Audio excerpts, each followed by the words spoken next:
আসসালামু আলাইকুম। Welcome back my channel cooking house by Bithi. ইফতার আয়োজনে আজ আপনাদের জন্য নিয়ে এসেছি সকলের ভীষণ পছন্দের চিকেনের মজাদার একটি রেসিপি, চিকেন চাপ। এই চিকেন চাপটা সময়ের ব্যবধানে এখন বিভিন্নভাবে তৈরি করা হয়। তো আমি আজকে খুবই সহজভাবে আজকের এই চিকেন চাপ রেসিপিটি আপনাদের সাথে শেয়ার করেছি। আশা করছি আপনাদের ভালো লাগবে।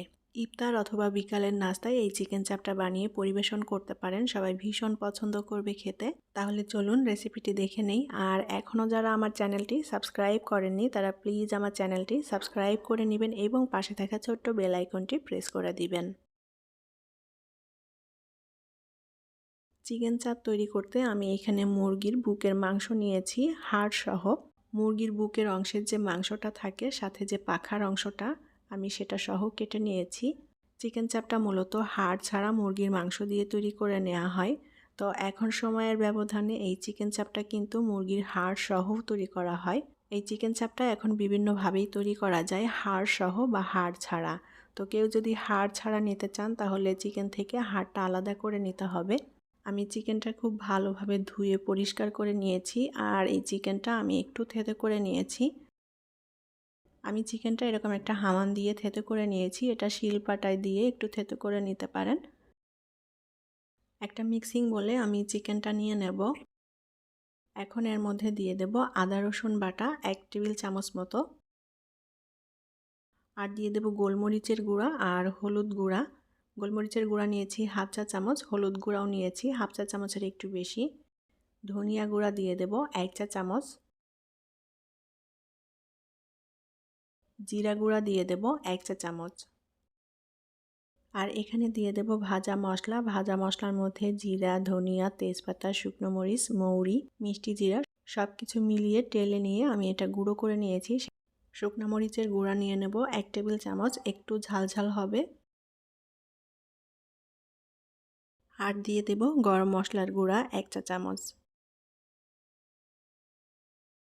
আর এখানে আমি নিয়েছি চিকেন চাপের মশলা। এটা প্যাকেটের মশলা, বাজার থেকে কিনতে পাওয়া যায় যে প্যাকেটের মশলা থাকে সেখান থেকে। এটা আমি 1 টেবিল চামচ পরিমাণ নিয়ে নিয়েছি।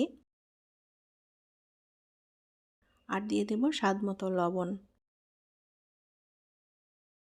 আর এখানে নিয়েছি 1 টেবিল চামচ পরিমাণ সরিষা বাটা, সাদা সরিষাটা নিয়েছি। সরিষা বাটা দিলে সুন্দর একটা ফ্লেভার আসবে, ঝাঁঝালো, খেতে ভালো লাগবে। আর দিয়ে দেব সরিষার তেল 2 টেবিল চামচ মতো। অবশ্যই এখানে সরিষার তেলটা দেওয়ার চেষ্টা করবেন, তাহলে খেতে ভালো লাগবে। ঝাঁঝালো ফ্লেভারের কারণে এই চিকেন চাপের ফ্লেভারটাও ভালো আসে। আর দিয়ে দেব লেবুর রস, 1 টেবিল চামচের মতো লেবুর রস দিয়ে দেব।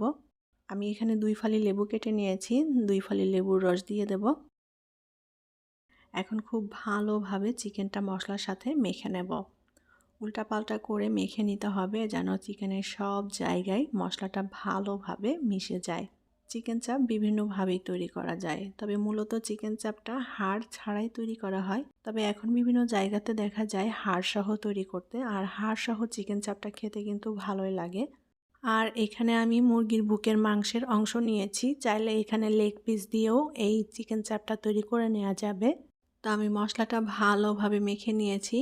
এখন এই চিকেনটা আমি 1 ঘন্টা মতো রেস্টে রেখে দেবো, এতে করে মশলাটা চিকেনের সাথে ভালোভাবে মিশে যাবে। এবার ঢাকনা দিয়ে ঢেকে আমি 1 ঘন্টা রেস্টে রেখে দেব। 1 ঘন্টা পর ফিরে এলাম। এখন আমি এখানে নিয়েছি হাফ কাপ পরিমাণ বেসন। এই বেসনটা আমি চিকেনের মধ্যে দিয়ে দেব। বেসনটা দিয়ে এখন ভালোভাবে চিকেনের সাথে একটু লাগিয়ে লাগিয়ে কোট করে নেব। বেসন দিয়ে চিকেনের গায়ে এভাবে একটু কোট করে নিলে ভাজার সময় মশলাটা চিকেনের সাথে ভালোভাবে লেগে থাকবে, মশলাটা খুব বেশি বেরিয়ে আসবে না। বেসনটা এভাবে উপরে ছড়িয়ে দিয়ে আলতো করে চেপে চেপে আমি চিকেনের গায়ে লাগিয়ে দেব। বেসনটা সম্পূর্ণ চিকেনে খুব ভালোভাবে লাগিয়ে দিতে হবে যেন কোথাও বাদ না পড়ে। আর এভাবে বেসনটা চিকেনের সাথে একটু কোট করে নিলে মশলাটা চিকেনের সাথে ভালোভাবে লেগে থাকবে আর ভাজতেও সুবিধা হবে। তো খুব ভালোভাবে বেসনটা লাগিয়ে নিয়েছি, এখন চিকেন চাপটা ভেজে নেব। প্যানে পরিমাণ মতো তেল দিয়ে দেব। তেলটা একটু গরম করে নিয়েছি, এখন চিকেনটা দিয়ে দেব তেলের মধ্যে। চুলার আঁচটাকে অল্প রেখে এখন চিকেন চাপটাকে খুব সুন্দর করে ভেজে নেব। অল্প আঁচে ভেজে নিলে মাংসটাও খুব সুন্দর মতো সেদ্ধ হয়ে যাবে। তো চিকেন চাপের এক পাশটা ভাজা হয়ে গেলে একটু এখন উল্টে দেব, আর এভাবে উল্টাপাল্টা করে দিয়ে খুব সুন্দর করে চিকেন চাপটা ভেজে নিতে হবে। চুলার আঁচটা অবশ্যই অল্প রাখতে হবে, তা না হলে পুড়ে যাবে, চিকেনের ভেতরটা কিন্তু সেদ্ধ হবে না। অল্প আঁচে খুব ভালোভাবে উল্টাপাল্টা করে দিয়ে চিকেন চাপটা ভেজে নিতে হবে, যেন ভিতরের মাংসটাও সুন্দর মতো সেদ্ধ হয়ে যায়। এটা আপনাদের পছন্দ মতো কালার করে ভেজে নিতে পারেন। আমি খুব সুন্দর একটা গোল্ডেন ব্রাউন কালার করে ভেজে নেব।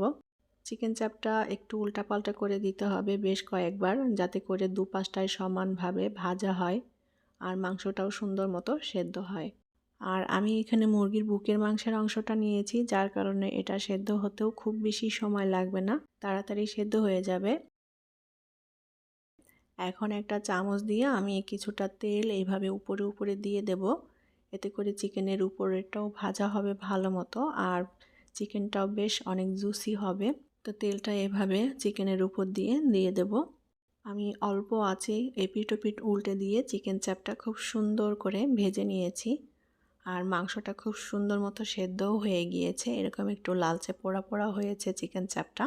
এই চিকেন চাপটা আপনারা আপনাদের পছন্দ মতো কালার করে ভেজে নিতে পারেন। চিকেন চাপটা আমি উল্টাপাল্টা করে খুব সুন্দর মতো ভেজে নিয়েছি, এখন তেল থেকে তুলে নেব। আর আপনারা দেখেই হয়তো বুঝতে পারছেন চিকেন চাপটা কতটা সুন্দর ভাজা হয়েছে, আর এটা খেতেও অনেক বেশি মজার আর দেখতে কতটা লোভনীয় হয়েছে। তৈরি হয়ে গেল দারুণ মজাদার এবং টেস্টি চিকেন চাপ। এই চিকেন চাপটা ইফতার অথবা বিকালের নাস্তায় বানিয়ে পরিবেশন করতে পারেন, সবাই ভীষণ পছন্দ করবে খেতে। আমি খুবই সহজভাবে আজকের এই চিকেন চাপের রেসিপি আপনাদের সাথে শেয়ার করেছি, আশা করছি আপনাদের ভালো লেগেছে।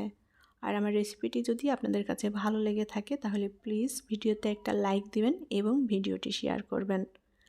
আমি চিকেনটা একটু ভেঙে দেখাচ্ছি এর ভেতরটা কতটা সুন্দর মতো সেদ্ধ হয়েছে, আর মাংসটাও কতটা জুসি, খুবই সুন্দর মতো মাংসটা সেদ্ধ হয়েছে, আর এটা খেতে কিন্তু অনেক বেশি টেস্টি এবং মজাদারও হয়েছে।